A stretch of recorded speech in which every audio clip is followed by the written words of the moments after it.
अगर आपको भी लगता है कि इनमें से 5 सिम्टम्स आपको हो रहे थे या हो रहे हैं, तो आप अपने डॉक्टर से कंसल्ट करिए, क्योंकि ये कहीं ना कहीं हार्ट ब्लॉकेज की ओर इशारा कर रहे हैं।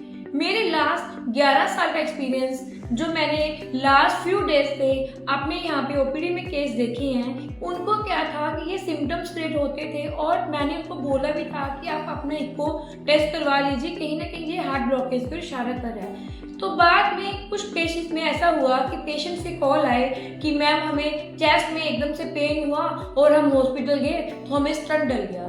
तो डॉक्टर ने बोला आपको 75% ब्लॉकेज है, किसी ने बोला 40% ब्लॉकेज है। मतलब 2 से 3 केसेस ऐसे मेरे सामने आए हैं। जो मैं आपको 5 सिम्टम बता रही हूँ, सबसे पहला सिम्टम है कि अगर जिसको भी गैस एसिडिटी की प्रॉब्लम रहती है तो उसको नॉर्मल मत समझिए। उसके लिए आप गैस के कैप्सूल लेते हैं, पेंटापैराजोल, एंटासिड जो भी लेते हैं, तो आपने देखा होगा कि वो गैस एसिडिटी अंदर अंदर दबती रहती है।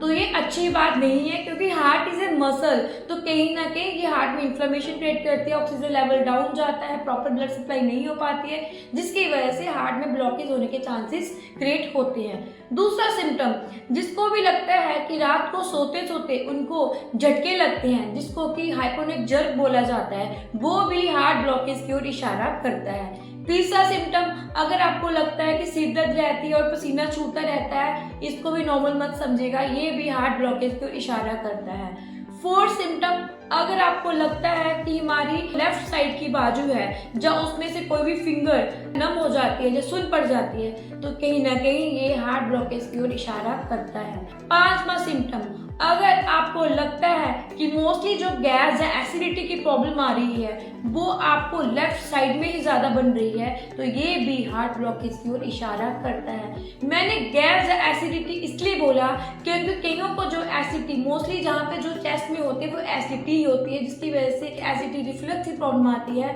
बट समटाइम क्या होता है, कईयों को बर्प्स या डकार नहीं आते हैं, तो वो क्या होता है, वो गैस की प्रॉब्लम भी हो जाती है, उनको वो गैस अंदर ही अंदर रहती है। रीजन, क्योंकि वो एंटासिड ले रहे होते हैं, तो उनकी जो गैस एसिडिटी जो HCl होता है जो स्टमक में जाना चाहिए वो नहीं जाता है, कहीं ना कहीं वो सप्रेस होता जाता है। उसके बाद मैं ये आपको कहना चाहूंगी, अगर किसी ने भी पास्ट में या प्रेजेंट में अपने लिपिड प्रोफाइल करवाते हैं और कोलेस्ट्रॉल उनका हाई लेवल पे आता है, लोग कोलेस्ट्रॉल को नॉर्मल मानते हैं, बट नहीं, यही कोलेस्ट्रॉल आपको आगे चल के हार्ट में ब्लॉकेज क्रिएट करता है। दिन पे प्रतिदिन ये केसेस बढ़ रहे हैं कि आपको चेस्ट में प्रॉब्लम होती है, घबराहट होती है, तो आप हॉस्पिटल्स में जाते हैं तो आपको स्टंट वगैरह पड़ रही हैं। तो याद रखिए, हार्ट इज ए मसल। आप जितना अपनी मसल को बचा के रखेंगे उतना ही आपको बेनिफिट रहेगा। आप इन फ्यूचर जो भी हार्ट ब्लॉकेज की प्रॉब्लम आती है उससे बच सकते हैं। तो इसके लिए क्या होम रेमेडीज है, सबसे पहले पावर ऑफ आयुर्वेदा यही कहता है कि अर्जुन की शाल की आप टी बना के,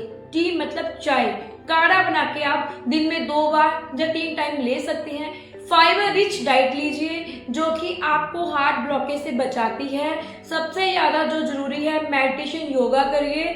सबसे ज्यादा जो मोस्ट इम्पोर्टेंट है, आप पानी इंटेक ज्यादा रखिए। सर्दियां आ रही हैं, ल्यूकवार्म वाटर आप ले सकते हैं। बाहर का स्पाइसी ऑयली फूड नहीं खाना है, जितना हो सके आपको प्लांट बेस्ड डाइट खानी है, फाइबर रिच डाइट लेनी है। जगह जगह जाकर थक चुके हैं या आपको ये प्रॉब्लम आ रही है, इसका सोल्यूशन नहीं मिल रहा है, आप ग्रीन जोन नेचुरल आयुर्वेदा से डॉक्टर नेहा महाजन से कंसल्ट कर सकते हैं। डॉक्टर नेहा महाजन का ग्रीन जोन नेचुरल आयुर्वेदा का एक ही एम है, रूट काज पे ट्रीटमेंट करना।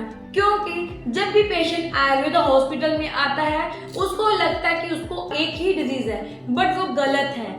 जब भी पेशेंट आयुर्वेद में आता है उसको कम से कम 4 से 5 डिजीज होती है, लेकिन उसको पता ही नहीं होता और वो एक ही डिजीज लेके घूमता रहता है। रूट काज मीन्स कि आपको जो प्रॉब्लम हो रही है उसकी जड़ को मैं पकड़ती हूँ, और ग्रीन जोन नेचुरल आयुर्वेदा में फोकस और जो मेन एम है उसका मेन एम यही है कि पेशेंट को जहां से प्रॉब्लम क्रिएट हुई है उस प्रॉब्लम को जड़ से खत्म करना। जी हाँ, अगर आपको भी लगता है आपके लिपिड प्रोफाइल बढ़ी हुई है, या आपके LFT बढ़े हुए हैं, या ECG में थोड़ी बहुत एब्नॉर्मेलिटी है, या आपने इको कराया है, इको में भी आपको ब्लॉकेज का इश्यू दिख रहा है, आपको उसका सोल्यूशन नहीं मिल रहा, तो आप ग्रीन जोन नेचुरल आयुर्वेदा से दिए गए नंबर पे कॉन्टेक्ट कर सकते हैं। जिसके पास भी कोई पुरानी रिपोर्ट है जहां आप एट प्रेजेंट करवाना चाहते हैं तो आप लेटेस्ट टेस्ट करवा सकते हैं, जिसके लिए आप लिपिड प्रोफाइल करवाइए, जिसके साथ आप ईसीजी करवाइए और अपना